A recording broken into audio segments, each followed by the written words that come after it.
दोनों को देखने का नजरिया अलग है। और ये दोनों नजरिया अलग अलग किसने किया? यही है धर्म। जो ये कहे कि ये पिता है तो कैसे देखें, ये पत्नी है तो कैसे देखें, और माँ है तो कैसे देखें, जो दोनों को देखने का तरीका, दृष्टिकोण आपको दे, उसी का नाम धर्म है। यही धर्म है। यदि आपका धर्म है जिंदा तो आप हर स्त्री को अपनी माँ, बहन, बेटी के भाव से देखेंगे। यदि धर्म मर गया, रावण का धर्म ही तो मर गया, तब ना जगत जननी को चुरा के ले आया। जो माँ है उस माता को भोग की दृष्टि से देखता है रावण। क्यों? क्योंकि रावण का धर्म मर चुका है, और जिसका धर्म मर जाता है उसे युगों युगों तक जलाया जाता है। इसलिए आपसे मैं प्रार्थना करूं, अपने भीतर के धर्म को मरने मत दीजिए। आज लोगों का, पहले के लोग धर्म में चलते थे तो झूठ बोलने से डरते थे। भाई साहब, मैं झूठ नहीं बोलूंगा, झूठ बोलना धर्म नहीं है। मैं आपके साथ धोखा नहीं कर सकता क्योंकि ये मेरा धर्म ये नहीं है। आजकल लोग पैसे में सब कुछ करने को तैयार है। आजकल अधर्म करने की इजाजत कौन दे रहा है? उत्तर दो भैया। अधर्म करने की इजाजत कौन दे रहा है, ये बताइए। कौन? आज अधर्म करने की इजाजत सरकारें दे रही हैं। सरकार खूब कहती है आप अधर्म करो। क्यों कह रहा हूं ये मैं? क्योंकि हमारे देश में संविधान में एक शब्द जोड़ दिया, सेक्युलर। भारत को धर्म निरपेक्ष बना दिया। अच्छा, निरपेक्ष का मतलब क्या होता है? भैया बताएंगे, आप पढ़े लिखे हो। बताओ, निरपेक्ष शब्द का अर्थ बताओ, इसकी व्याख्या करो। निरपेक्ष किसे कहते हैं?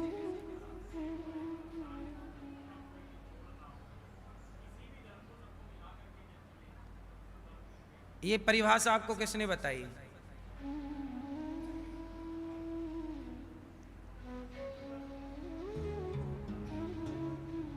क्या पूछा हमने आपसे? क्या पूछा हमने आपसे? धर्म निरपेक्ष। भैया एक बात बताएं, एक होता है सापेक्ष और एक होता है निरपेक्ष। आपने सुना होगा, दिन का उल्टा क्या? सापेक्ष का उल्टा है निरपेक्ष। सब धर्मों का साथ ये नहीं है अर्थ इसका। धर्म निरपेक्ष का मतलब होता है जो धर्म को मानने वाला ना हो, किसी भी धर्म को ना माने। अब आप बताओ, आप अपनी बेटी का ब्याह क्या उस आदमी से करोगे जो धर्म न मानता हो? बोलो। धर्म ना मानने वाला रावण था। धर्म निरपेक्ष रावण है जो मां को भी चुरा के उसके साथ दुराचार करने का भाव रखता है। और धर्म सापेक्ष राम है कि रावण की बहन आती है, सामने से कहती है राम हमसे ब्याह कर लो, पर राम कहते हैं कि पत्नी के होते हुए पराई स्त्री को देखना पाप है। देवी, हम आपसे विवाह क्या, आपकी ओर देख भी नहीं सकते। राम धर्म सापेक्ष हैं और रावण धर्म निरपेक्ष है। तो अब बताओ, सरकार इस देश को राम के रास्ते पर चलाना चाहती है कि रावण के? रावण के रास्ते पे। इसलिए ना आज लिव इन रिलेशनशिप को कानूनी के तहत लीगल माना जा रहा है कि आप शादी के पहले जिससे मन करे रहो साथ में, चरित्र बिगाड़ सकते हैं आप। बोलो हाँ। हमारे देश का कोर्ट कह रहे हैं कि लड़के लड़के ब्याह कर सकते हैं, समलैंगिकता, लड़की लड़की भी ब्याह कर सकती है। तुम्हारे बाप दादे सुन रहे होंगे तो हंस रहे होंगे, वाह क्या से क्या हो गए देखते देखते, बहुत तरक्की कर ली, लड़कों का ब्याह लड़कों से करा रहे हैं, वाह तरक्की है।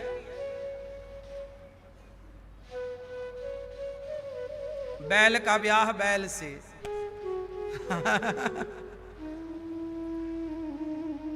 गाय का ब्याह गाय से, ऐसे में होगी जनसंख्या वृद्धि, ऐसे में बचेगा देश। अब बताओ इससे बड़ी मूर्खता हो सकती है कुछ? और ये पढ़े लिखे लोग बना रहे हैं कानून, अनपढ़ गंवार नहीं, ये पढ़े पता नहीं क्या पढ़ लिया। देश में कितने मुद्दे हैं जिन पर बात होनी चाहिए, उन पर बात ना हो के बैल बैल का ब्याह करा रहे हैं और कह रहे हैं भारत धर्म निरपेक्ष है। निरपेक्ष शब्द का अर्थ बहुत अच्छे से स्टडी कीजिए। भारत धर्म निरपेक्ष नहीं है। आप धर्म निरपेक्ष हो? आप धर्म मानते हो कि नहीं? आप कितने लोग हैं जो धर्म को मानते हैं? तो जब इस देश में धर्म को मानने वाले लोग हैं, हिंदू अपने हिंदू धर्म को मानते हैं, मुसलमान अपने मुसलमान पंथ को, अपने मजहब को मानते हैं, ईसाई अपने ईसाईयत पंथ को मानते हैं, तो इस देश में धर्म निरपेक्ष है कौन? कोई नहीं। तो किसके लिए धर्म निरपेक्ष है ये देश? एक आदमी बताओ जो धर्म निरपेक्ष हो, एक व्यक्ति बताइए, हैं? कौन धर्म निरपेक्ष है?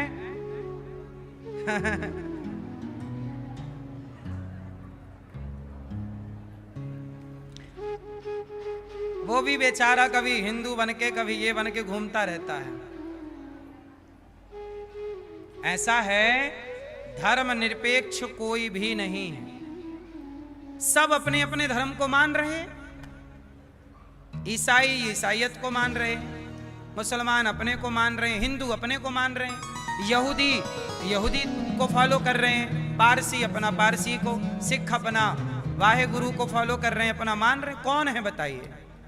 इसलिए धर्म निरपेक्ष नहीं, यह देश धर्म सापेक्ष होना चाहिए। धर्म से चलने वाला देश हो, और धर्म मर जाएगा तो फिर आप कहां रह जाएंगे? आप जानवर हो जाएंगे। शास्त्र कहते हैं धर्महीन व्यक्ति पशु के समान है। धर्महीन व्यक्ति जिसके पास अब सोचिए, क्या आप उस व्यक्ति को अपना दोस्त बनाएंगे जिसका कोई धर्म ना हो? जो आज ये बात कहे, कल वो लोग यही तो कहते हैं, भाई साहब आपने हमारे साथ जो किया क्या ये धर्म था? यही ना सवाल होता है। क्यों भैया, तुमने हमारे साथ जो धोखा दिया, छल किया, क्या ये धर्म था? फिर राम ने कहा सुग्रीव से कि सुन सुग्रीव, मैं बाली को मारूंगा और एक ही बाण से मारूंगा।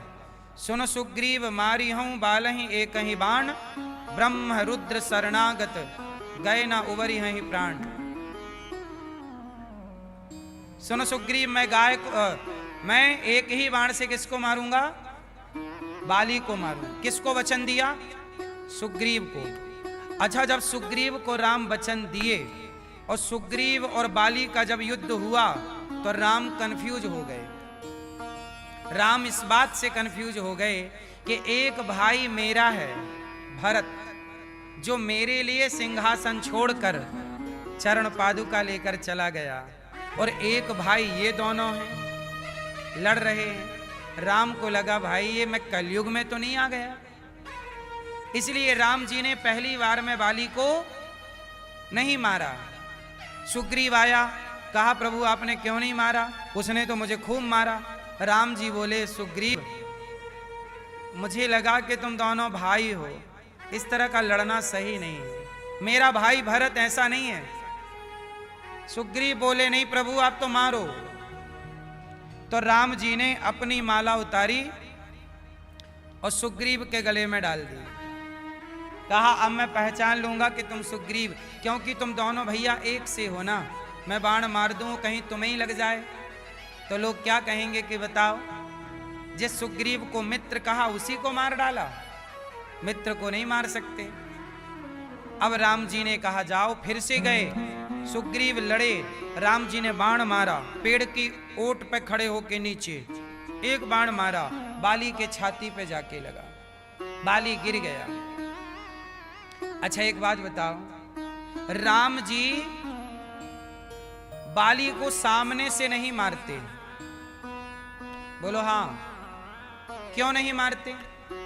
राम चाहे तो बाली को सामने से मारते, पर राम जी ने सामने से इसलिए नहीं मारा कि सामने से मारते तो राम जी की बाली से तो कोई दुश्मनी थी नहीं, तो बाली राम जी की शरण में आ जाता, और शरण में आता तो शरण में आए हुए को राम जी मारते ही नहीं।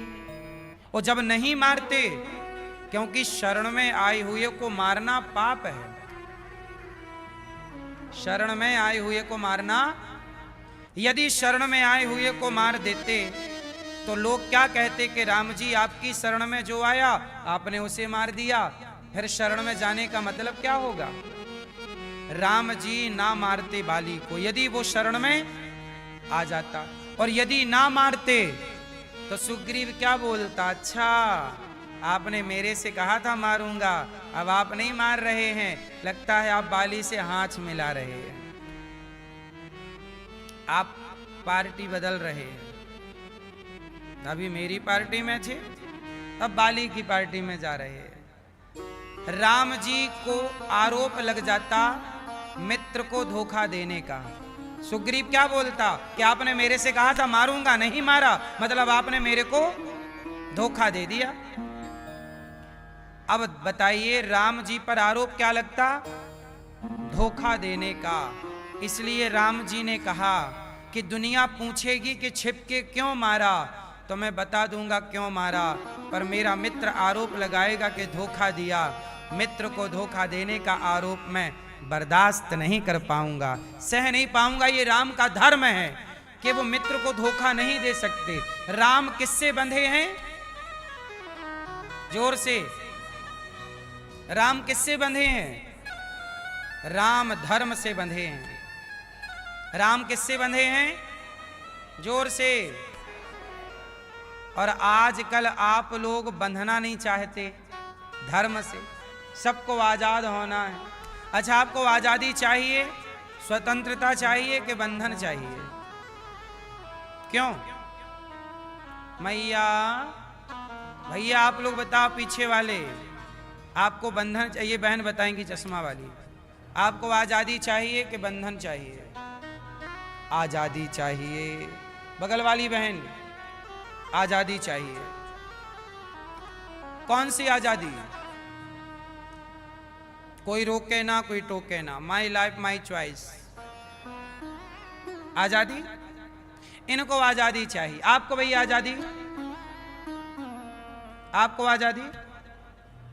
आपको आपको आजादी चाहिए आपको? कोई हमें, हम कुछ भी करें हमें कोई बोले ना, आजादी चाहिए? आजादी, आजादी चाहिए? आजादी भैया आप लोगों को? आपको? बस हमारी ये बहनों को आजादी चाहिए। सुनो, आजाद कौन है? अब ध्यान से सुनो, आजाद है सूपनखा।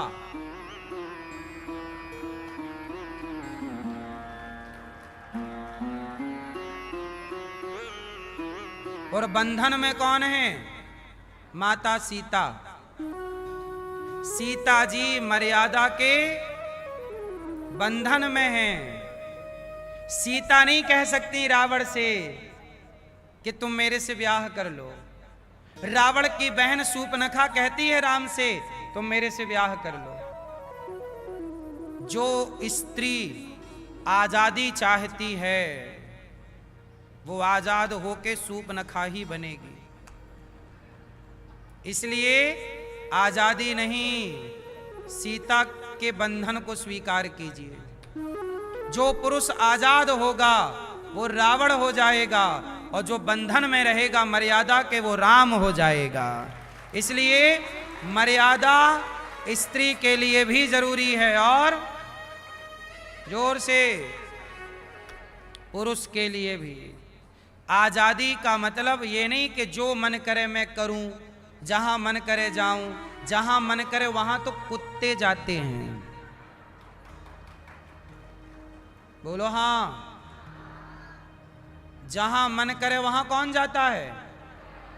कुत्ते जहां मन करे चले जाते हैं।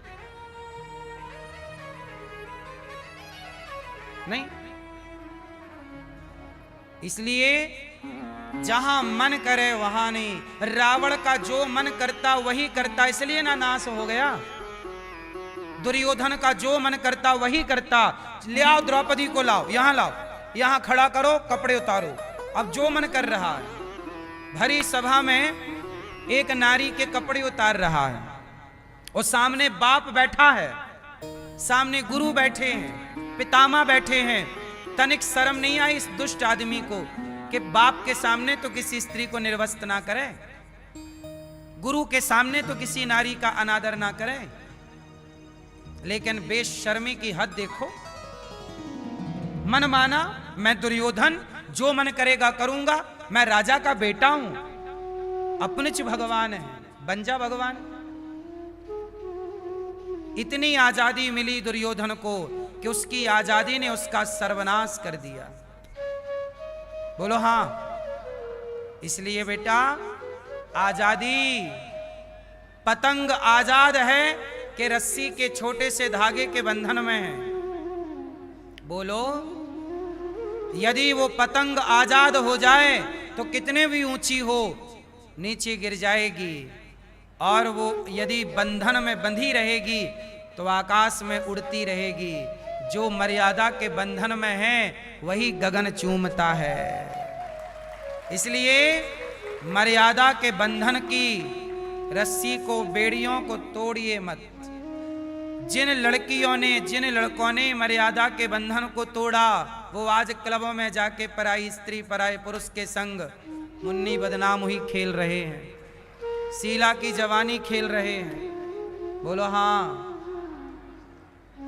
आजादी तुम्हें चरित्रहीन बनाएगी, याद रखना। आजादी क्या बनाएगी? सिर्फ चरित्रहीन। चरित्र बिगाड़ना है। जवानी में लोग आजादी चाहते, कोई कुछ बोले ना। इसलिए जवानी में लड़की और लड़के अपने माँ बाप को अपना दुश्मन मानने लग जाते हैं। क्यों? क्योंकि माँ बाप का बंधन होता है और बच्चे ये बंधन तोड़ना चाहते हैं। उन्हें ये पता नहीं कि ये जो बंधन है यही हमें मजबूत करेगा, अच्छा बनाएगा। इसलिए कहता हूं, बच्चों को सत्संग से जोड़ना चाहिए। जो स्कूल कॉलेज नहीं सिखा सकते, जो माँ बाप नहीं सिखा सकते, वो हमारा शास्त्र, हमारा धर्म सिखा सकता है। आजकल बच्चों ने धर्म से दूरी बना ली, सत्संगों से, इसलिए समाज बिगड़ गया। क्यों? बात सही है। तो अपने को किससे बांध कर रखोगे? धर्म से, मर्यादा से। किससे बांधोगे? मर्यादा से। सुखदेव भगवान कहते हैं, चीराणि किम पथि न संति दिशंति भिक्षाम नैवांग्रिपाः परभ्रतः सरितोप्य सुस्यन् वृद्धा गुहा किम जतोवति नोपसन्नान् कस्मात् भजन्ति कवयो धन दुर्मदान्धान्। चीराणि किम पथि न संति। जीवन में पैसा कमाना चाहिए। क्या आप मुझे बता सकते हैं कितना पैसा कमाना चाहिए? क्यों? दादाजी कितना रोकड़ा कमाना चाहिए हैं? कहाँ रुकना चाहिए? कितना कमा के रुक जाएं? भैया कितना कमा के रुकना चाहिए? रुकना नहीं है।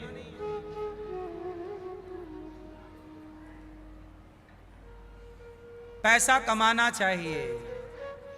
कितने तरह का पैसा होता है भैया बताएंगे चश्मा वाले? कितने तरह का धन होता है? एक धन ईमानदारी का, एक बेईमानी का, ये भैया बता रहे हैं दो।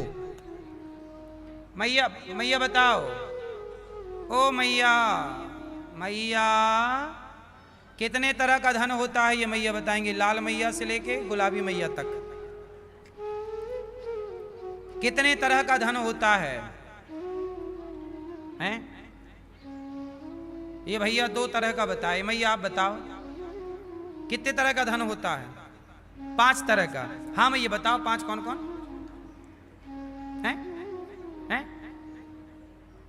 10 का नोट, 100 का नोट और 200 का और 500 का और 5 का। हाँ हाँ मैया का। कितने तरह का धन होता है? 5 कौन कौन? सुनो मेरी मां, धन 2 तरह का होता है।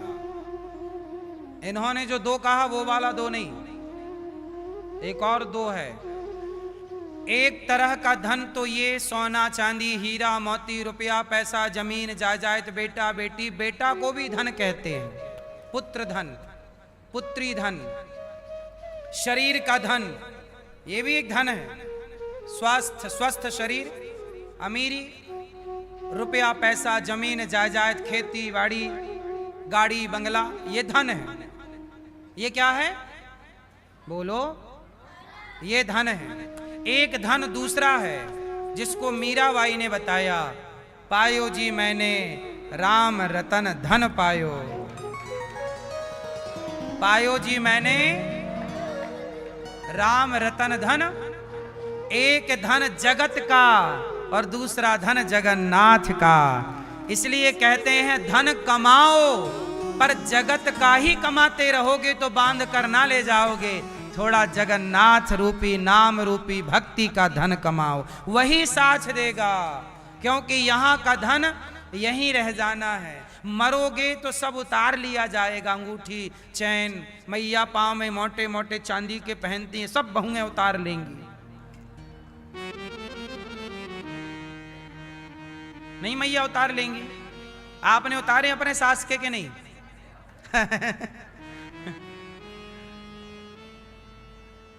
पहले मैया नहीं मोटा मोटा पाँव में पहनती थी, क्या बोलते थे उनको?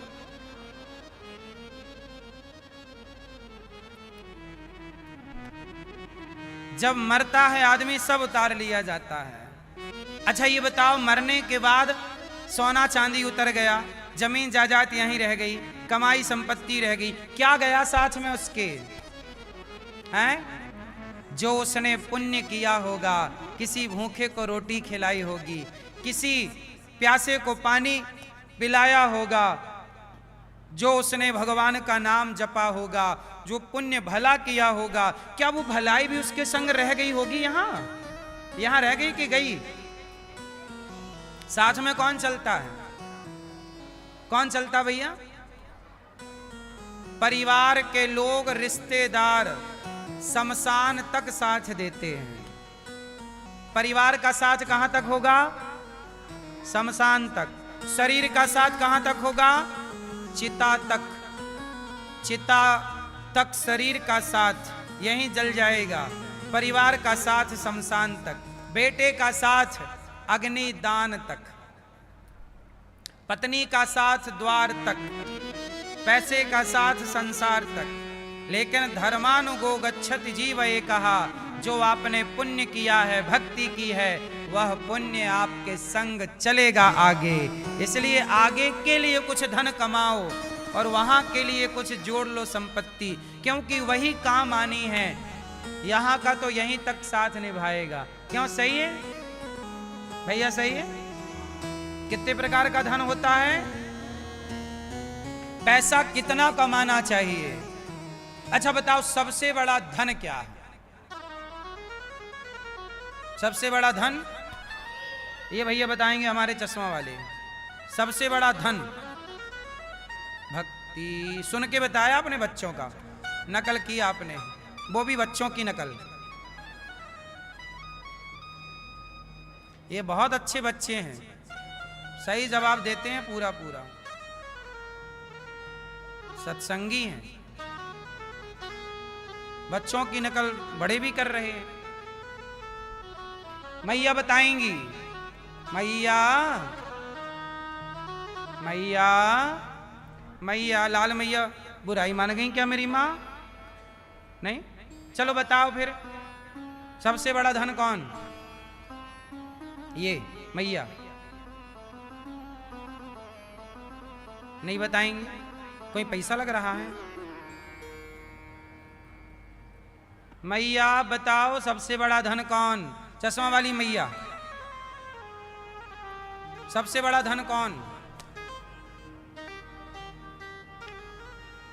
आप बताओ चलो। हैं? परम धर्म धन है ये, धन। टोपी वाले भैया, क्या गूगल बाबा से पूछ रही थी? सबसे बड़ा धन क्या है? मान सम्मान। आपको सम्मान बहुत चाहिए। आप बताओ बहनों, सबसे बड़ा धन क्या? बोलो। चलो हम बता दें, परेशान बहुत करते हैं आपको, पर बताएंगे आपको। सबसे बड़ा धन क्या? सबसे बड़ा धन है संतोष।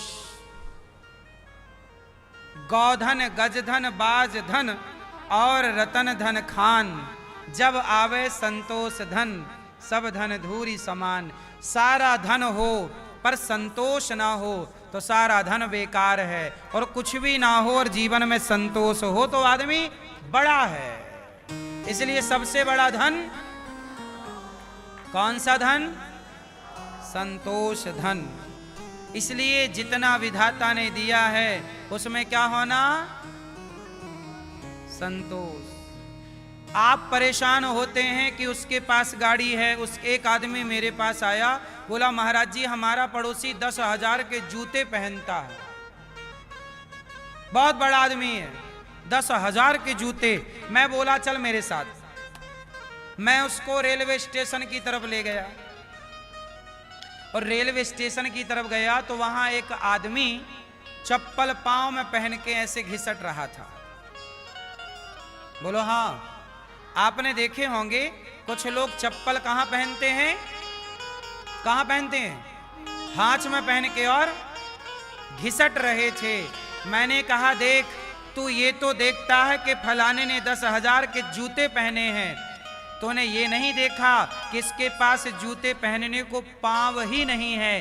कम से कम तेरे पास पांव तो हैं। इस बात का धन्यवाद दे भगवान को कि तेरे पास जो है उसका धन्यवाद, जो नहीं है उसकी शिकायत क्या? क्यों? जो है उसका भगवान का क्या होना चाहिए? और धन्यवाद कब होगा? जब जीवन में संतुष्टि होगी। आप लोग परेशान क्यों हैं?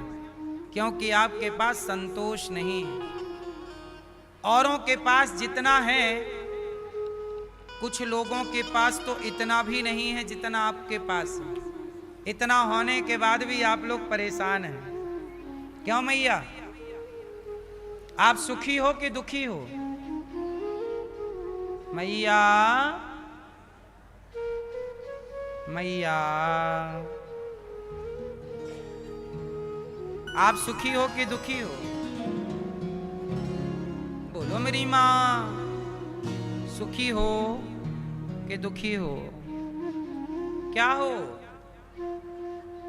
बहुत लोग कहते हैं हम दुखी हैं, लोग दुखी क्यों हैं? क्योंकि विधाता ने जितना दिया है उतने में वह संतुष्ट, इसलिए सुखी है वो जितना है धन्यवाद दे रहा है। भगवान ने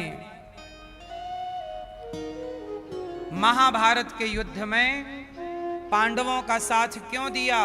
क्योंकि पांडव बेचारे संतुष्ट हैं। पांडव क्या कहते हैं कि हमें 5 गांव दे दो, सारी संपत्ति दुर्योधन तुम रख लो, बस हमें गुजारा करने का 5 गांव। पर दुर्योधन वह भी दे ना सका, आशीष समाज का ले ना सका, नहीं दिया। उल्टे हरि को बांधने चला, जो था असाध्य साधने चला। जब नाश मनुज का छाता है, पहले विवेक मर जाता है। विनाश काले, विनाश काले दुर्योधन संतुष्ट नहीं था और पांडव संतुष्ट थे। जो संतुष्ट होगा उसी का साथ भगवान देंगे, इसलिए पांडवों का साथ दिया। इसलिए जो दिया है संतोष। पांडवों को वनवास मिल गया। पांडवों को क्या मिला? उस वनवास काल में भी पांडव संतुष्ट हैं। अर्जुन को ब्रहण लला बनना पड़ा, भीम को रसोइया बनना पड़ा, नकुल सहदेव को घोड़ों की देखभाल करने वाला बनना पड़ा, फिर भी पांडव संतुष्ट हैं। द्रौपदी को दासी बनना पड़ा, फिर भी पांडव। धर्मराज युधिष्ठिर जैसे राजा को नौकर बनना पड़ा। समय सब बनाता है, लेकिन हर परिस्थिति में आप प्रसन्न हैं और जो विधाता ने तुम्हारे लिए नियुक्त किया है विधान, उसमें प्रसन्न है तो परमात्मा तुम्हारा साथ जरूर देंगे। इसलिए पांडवों का साथ भगवान ने दिया। कई बार आप लोग ना कहते हो कि हमारा समय अच्छा था, तब आप भगवान के बहुत अच्छे भक्त थे, समय बिगड़ा, आप बोले भगवान ने तो मेरा कुछ भी नहीं किया, देखो क्या हो गया, क्या हो गया। मतलब आपका समय अच्छा होता है तब आप भगवान को धन्यवाद देते हैं, वो समय बिगड़ जाए तो शिकायत करने लग जाते हैं। लेकिन पांडवों ने हर परिस्थिति में कृष्ण का साथ लिया और दिया। उन्होंने शिकायत नहीं की कि भगवान तुमने ये समय दिखाया, चलो कोई बात नहीं। क्यों मेरी माँ? आप लोग जरा 16 सोमवार का पूजा कर लो शंकर जी की, तो 17वीं सोमवार को आप मैया हिसाब लेने चली जाती हो। हाँ बोले बाबा हिसाब कर लो, 16 सोमवार हमने व्रत किया है, 17वीं सोमवार आ गई हिसाब। हे भोलेनाथ बहू के बेटा ही होना चाहिए, 16 सोमवार व्रत किया है, 16 सोमवार के बाद 17वीं सोमवार तो आप हिसाब मांगती हो मेरी माँ। सोचिए आप लोग तनिक पूजा कर लो, तनिक भक्ति कर लो तो आप हिसाब किताब करने लग जाते हैं। लोग माला भी जपते हैं तो हिसाब करते हैं कितनी माला हो गई। लिया बेहिसाब है और हिसाब भगवान से आप कर रहे हैं। जिसने आपको बेहिसाब दिया उस परमात्मा से आप हिसाब करते हैं, उसका नाम हिसाब से जप रहे हैं। ये भैया सो रहे हैं, हो गई नींद? मैया इसलिए भगवान का नाम जपो, जरूरी नहीं है कि हिसाब हो। आजकल आप लोग हिसाब करते हैं, महाराज जी हमने 500 नाम जपे आज दिन में, आज 1000। अच्छा है, ना जपने से आप जप रहे हैं, हिसाब के बहाने ये बेस्ट है। बेहतर है कि आप नहीं जपते थे परंतु अब जप रहे हैं, हिसाब ही सही, पर मुझे लगता है भगवान का नाम जपते रहो, जपते रहो, जपते रहो। दिन में जपो, रात में जपो, सुबह जपो, शाम जपो। अच्छा ये बताओ भगवान ने हमें बेहिसाब दिया है कि नहीं? उत्तर मैया, भगवान ने हमें बेहिसाब दिया है कि नहीं? बोलो हाँ कि ना।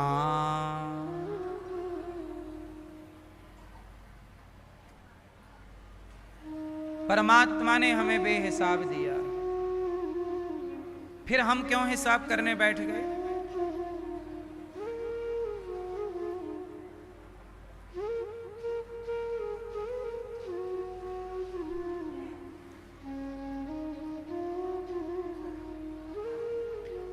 भगवान जब परम धाम गए, विदुर जी मैत्रेय जी के पास गए, कहा कि भगवान ने क्यों अवतार लिया। अब यहां से भगवान के सृष्टि का क्रम समझा रहे हैं। सुनो, भगवान नारायण की अच्छा, इस संसार में सबसे पहले कौन आया? बताओ, पहले कौन आया? ब्रह्मा विष्णु महेश के नारायण कौन आया? सबसे पहले कौन आया? कौन कौन? भगवान श्रीमन नारायण की नाभि से कौन निकला? कमल। कमल में कौन प्रकट हुआ? ब्रह्मा जी। ब्रह्मा जी की भ्रकुटी से भगवान शिव प्रकट हुए और भगवान नारायण ही विष्णु बनकर के प्रकट हो गए। तो ब्रह्मा विष्णु महेश, भगवान की 3 शक्तियां हैं, ब्रह्मा विष्णु। ब्रह्मा जी ने सृष्टि प्रारंभ की, अपने शरीर से तरह तरह के सृष्टियां, पुत्र उत्पन्न किए। ब्रह्मा जी के शरीर से मनु और शत्रुपा का प्राकट्य हुआ। कौन कौन प्रकट हुए?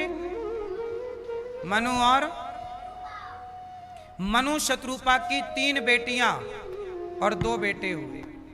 हिरण्याक्ष को मारकर वाराह भगवान ने पृथ्वी की स्थापना की। बोलिए वाराह भगवान की। अच्छा, एक बात बताओ, इस संसार में पहले कौन आया? पुरुष के स्त्री? इस संसार की जब रचना हुई तो पहले कौन आया? पुरुष के स्त्री? कौन कौन है? पुरुष। इस संसार में जब मैथुनी सृष्टि हुई तो पहले कौन आया? पुरुष के स्त्री। कौन आया? पुरुष के स्त्री। कौन?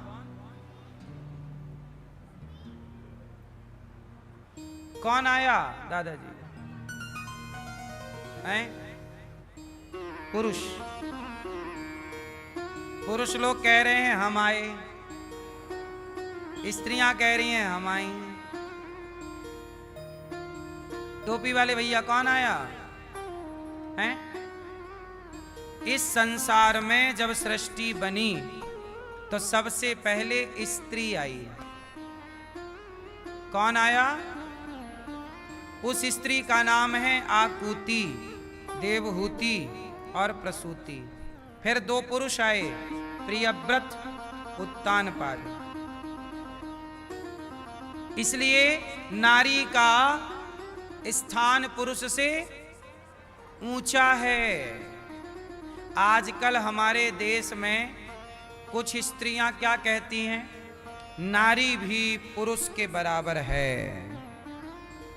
नारी भी पुरुष के, बोलो। अच्छा बताओ, नारी पुरुष के बराबर है या नहीं? उत्तर जोर से। हां, नारी पुरुष के बराबर नहीं, नारी पुरुष से आगे है, ऊपर है। कैसे? सुनो, सारे सिस्टम किसके पास हैं? विद्या चाहिए तो सरस्वती माता, पैसा चाहिए तो लक्ष्मी माता, अन्न चाहिए तो अन्नपूर्णा माता, शक्ति चाहिए तो दुर्गा माता। हैं? पुरुष के पास क्या है? इसलिए तो शंकर जी तांडव कर रहे हैं। क्या करें?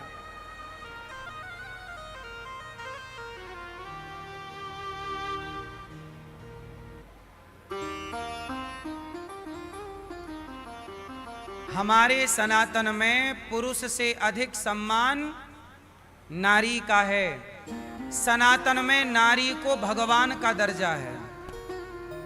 दुर्गा मां कौन है? जोर से, भगवान के बराबर है या नहीं? जोर से। नारी को भगवान का दर्जा केवल सनातन में है। किसका दर्जा है? भगवान का। यदि भगवान का दर्जा कहीं है नारी का तो केवल सनातन में, वरना आप कोई भी मजहब पंथ उठा के देखिए, वहां पुरुष को भगवान माना गया है, वहां स्त्री को भगवान। मुसलमानों के यहाँ अल्लाह की पूजा है, उनके यहाँ पुरुष की पूजा है, स्त्री की पूजा नहीं। ईसाइयों के यहाँ पुरुष की पूजा है, ईसा मसीह की, स्त्री की पूजा नहीं।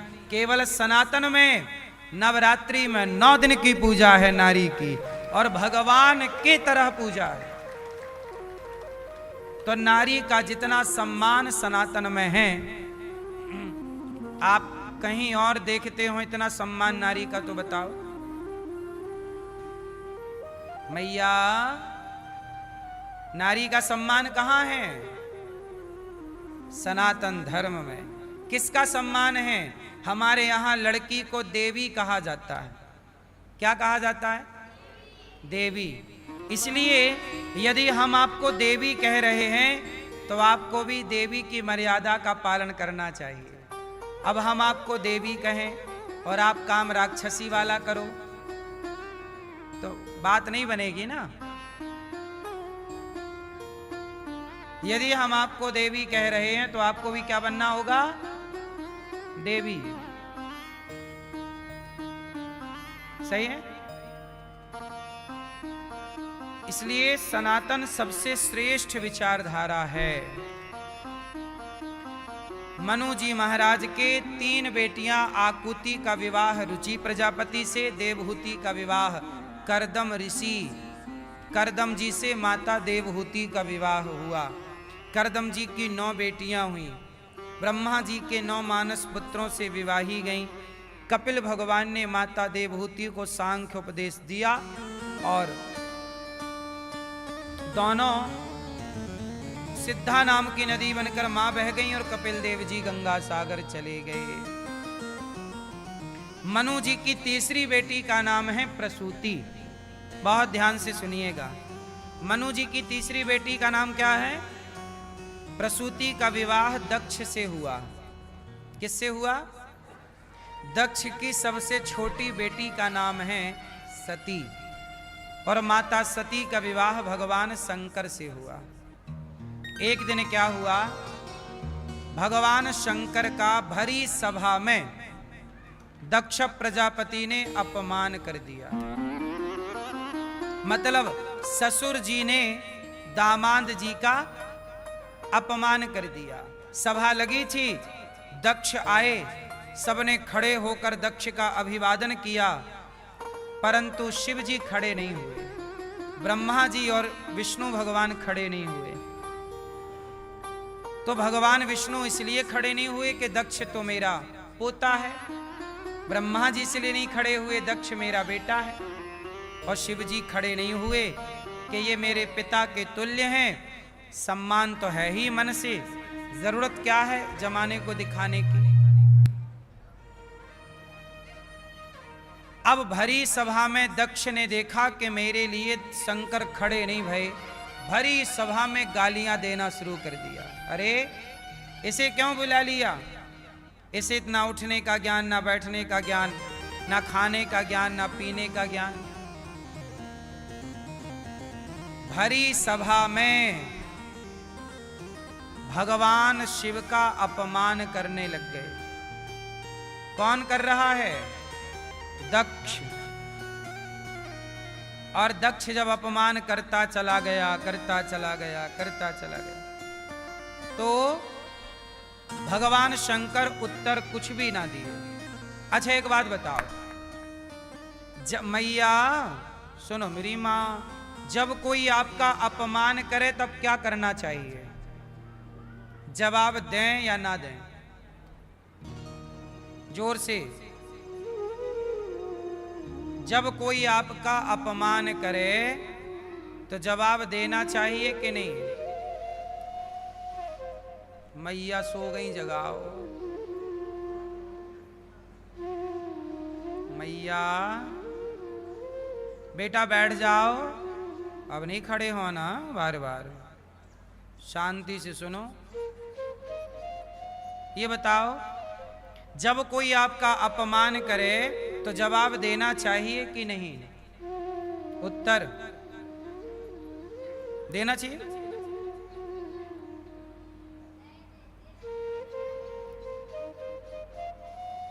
किसे जवाब दें और किसे ना दें?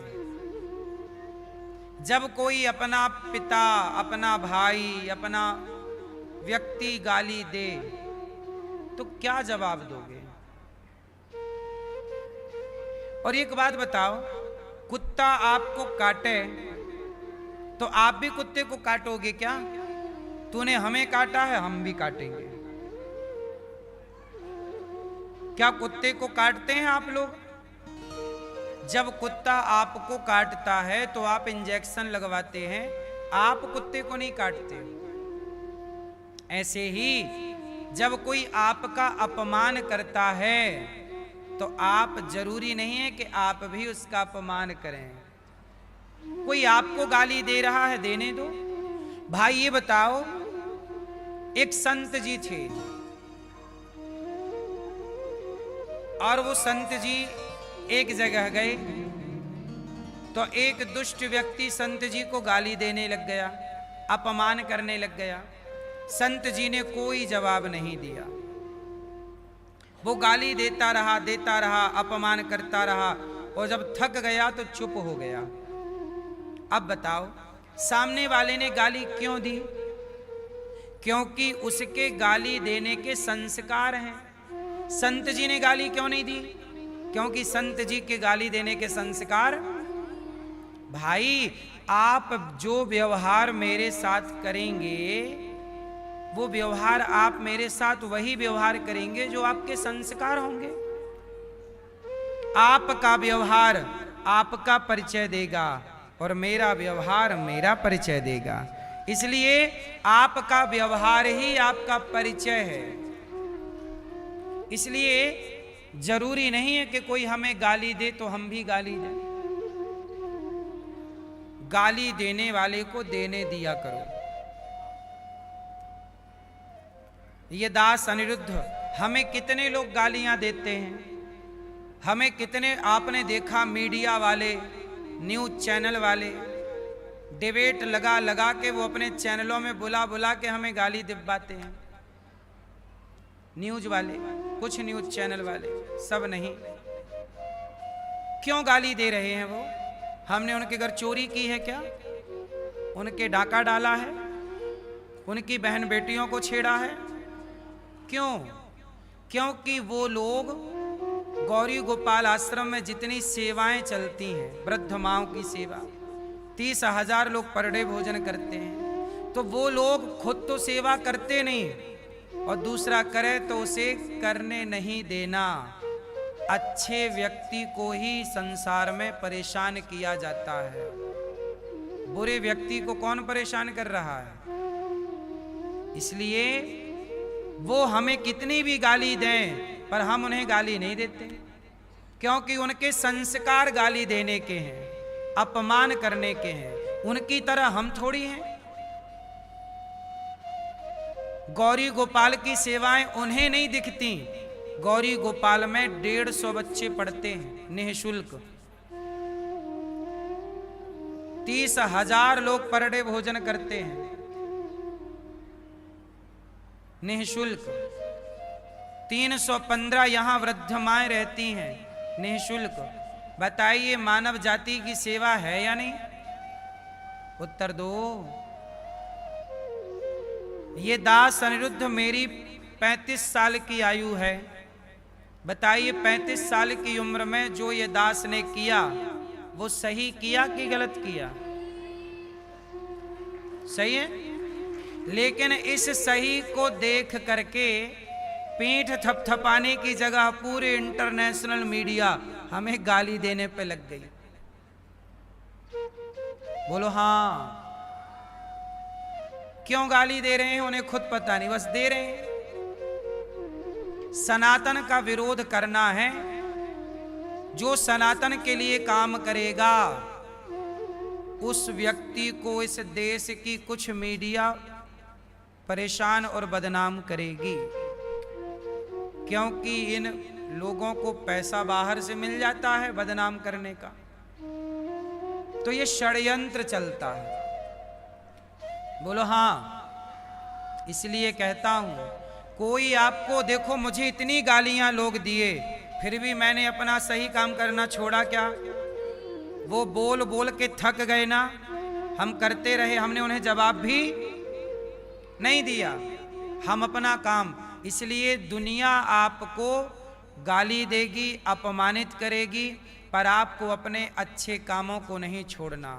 आम का पेड़ फल हर साल देता है और हर साल लोग आम के पेड़ को डंडे भी मारते हैं और पत्थर भी फेंकते हैं। क्या बबूल के पेड़ की तरफ किसी ने पत्थर फेंका? सच बताओ, पत्थर किस पेड़ की तरफ फेंके जाते हैं? बोलो। आम की तरफ फेंके जाते हैं। आम के पेड़ को पत्थर मारेंगे तो आम क्या देगा? वृक्ष क्या देगा? फल। बबूल की तरफ मारेंगे तो क्या मिलेगा? इसलिए आज तक किसी ने बबूल के पेड़ पर पत्थर नहीं मारा। पत्थर जब जब फेंके हैं तो आम के ऊपर। जो व्यक्ति गुणों से भरा होगा, अच्छाई से भरा होगा, उंगलियां उसी तरफ उठेंगी। जो व्यक्ति बुराइयों से भरा है उसकी तरफ देख कौन रहा है? आप पर उंगलियां उठने लग जाएं, आपको लोग अपमानित करने लग जाएं, समझ लो कि आप आगे हैं। आगे होते ही ना तो लोग आपकी आलोचना क्यों करते? क्यों? आप उनसे आगे हैं जो आपकी आलोचना कर रहे हैं, इसलिए वो आपकी बराबरी नहीं कर सकते। तो बेचारे आलोचना करके, अपमान करके, गाली देके कलेजे को ठंडक पहुंचा रहे हैं। समाज में दो तरह के लोग होते हैं। एक वो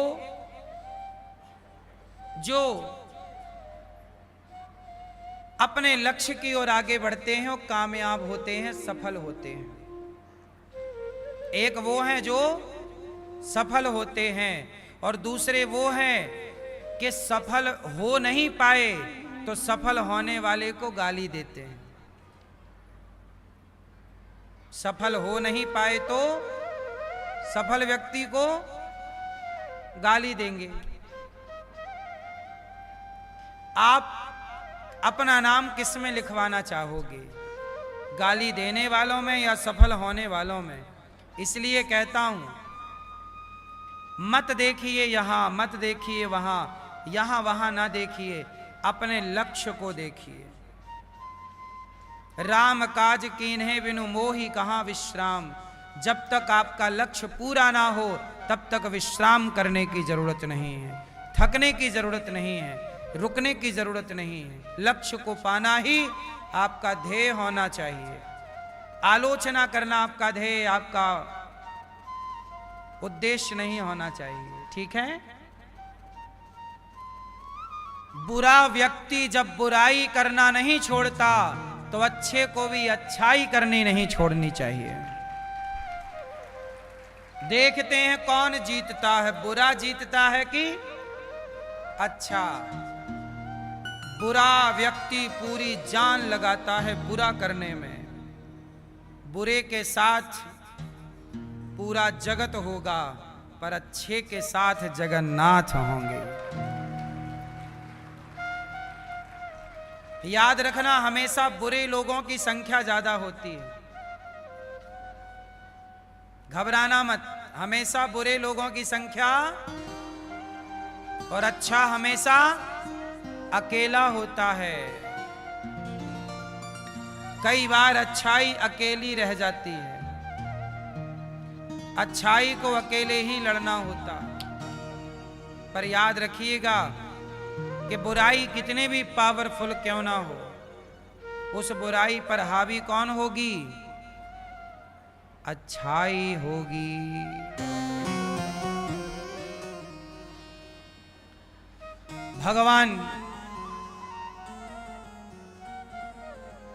भगवान शंकर का अपमान हुआ, कोई उत्तर ना देकर आए। माता सती दक्ष ने यज्ञ किया, उस यज्ञ में माता सती गईं, कोई नहीं अच्छे से मिला। एक माता थी जो बढ़िया से मिली।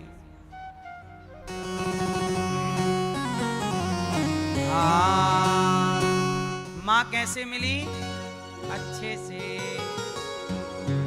तू कितनी अच्छी है, तू कितनी भोली है, प्यारी प्यारी है ओ माँ, ओ माँ, ओ माँ, प्यारी माँ, तू कितनी अच्छी है।